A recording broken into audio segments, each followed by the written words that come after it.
لیث نے بیان کیا، ان سے ابن شہاب نے، ان سے عروہ نے، اور انہیں عائشہ رضی اللہ عنہا نے خبر دی کہ بریرہ عائشہ رضی اللہ عنہا کے یہاں اپنے مکاتبت کے بارے میں ان سے مدد لینے کے لیے آئیں۔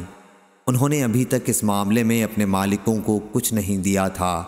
عائشہ رضی اللہ عنہا نے ان سے فرمایا کہ اپنے مالکوں کے یہاں جا کر ان سے دریافت کرو، اگر وہ یہ صورت پسند کریں کہ تمہاری مکاتبت کی ساری رقم میں ادا کر دوں اور تمہاری ولا میرے ساتھ قائم ہو جائے تو میں ایسا کر سکتی ہوں۔ بریرہ نے اس کا تذکرہ جب اپنے مالکوں کے سامنے کیا تو انہوں نے انکار کیا اور کہا کہ وہ عائشہ رضی اللہ عنہا اگر چاہیں تو یہ کار ثواب تمہارے ساتھ کر سکتی ہیں، لیکن ولا تو ہمارے ہی ساتھ قائم ہوگی۔ عائشہ رضی اللہ عنہا نے اس کا ذکر رسول اللہ صلی اللہ علیہ وسلم سے کیا تو آپ نے ان سے فرمایا کہ تم انہیں خرید کر آزاد کر دو، ولا تو بہرحال اسی کے ساتھ قائم ہوتی ہے جو آزاد کر دے۔ صحیح بخاری حدیث نمبر 2717۔ زکریا نے بیان کیا، کہا کہ میں نے عامر سے سنا، انہوں نے بیان کیا کہ مجھ سے جابر رضی اللہ عنہ نے بیان کیا کہ وہ ایک غزوہ کے موقع پر اپنے اونٹ پر سوار آ رہے تھے۔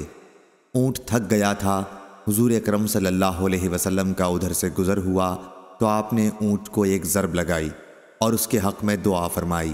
چنانچہ اونٹ اتنی تیزی سے چلنے لگا کہ کبھی اس طرح نہیں چلا تھا۔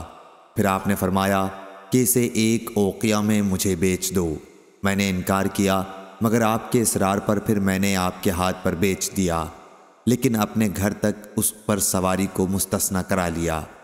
پھر جب ہم مدینہ پہنچ گئے تو میں نے اونٹ آپ کو پیش کر دیا اور آپ نے اس کی قیمت بھی ادا کر دی۔ لیکن جب میں واپس ہونے لگا تو میرے پیچھے ایک صاحب کو مجھے بلانے کے لیے بھیجا۔ میں حاضر ہوا تو آپ نے فرمایا کہ میں تمہارا اونٹ کوئی لے تھوڑا ہی رہا تھا، اپنا اونٹ لے جاؤ، یہ تمہارا ہی مال ہے، اور قیمت واپس نہیں لی۔ شعبہ نے مغیرہ کے واسطے سے بیان کیا، ان سے عامر نے اور ان سے جابر رضی اللہ عنہ نے بیان کیا کہ رسول اللہ صلی اللہ علیہ وسلم نے مدینہ تک اونٹ پر مجھے سوار ہونے کی اجازت دی تھی۔ اسحاق نے جریر سے بیان کیا اور ان سے مغیرہ نے کہ جابر رضی اللہ عنہ نے فرمایا تھا، پس میں نے اونٹ اس شرط پر بیچ دیا کہ مدینہ پہنچنے تک اس پر میں سوار رہوں گا۔ عطا وغیرہ نے بیان کیا کہ رسول اللہ صلی اللہ علیہ وسلم نے فرمایا تھا، اس پر مدینے تک کی سواری تمہاری ہے۔ محمد بن منقدر نے جابر رضی اللہ عنہ سے بیان کیا کہ انہوں نے مدینہ تک سواری کی شرط لگائی تھی۔ زید بن اسلم نے جابر رضی اللہ عنہ کے واسطے سے بیان کیا کہ رسول اللہ صلی اللہ علیہ وسلم نے فرمایا تھا، مدینے تک اس پر تم ہی رہو گے۔ ابو زبیر نے جابر رضی اللہ عنہ سے بیان کیا کہ مدینے تک کی سواری کی حضور صلی اللہ علیہ وسلم نے مجھے اجازت دی تھی۔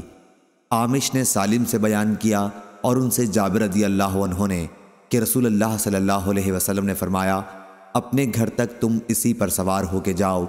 عبید اللہ اور ابن اسحاق نے وہب سے بیان کیا اور ان سے جابر رضی اللہ عنہ نے کہ اونٹ کو رسول اللہ صلی اللہ علیہ وسلم نے ایک اوقیہ میں خریدا تھا۔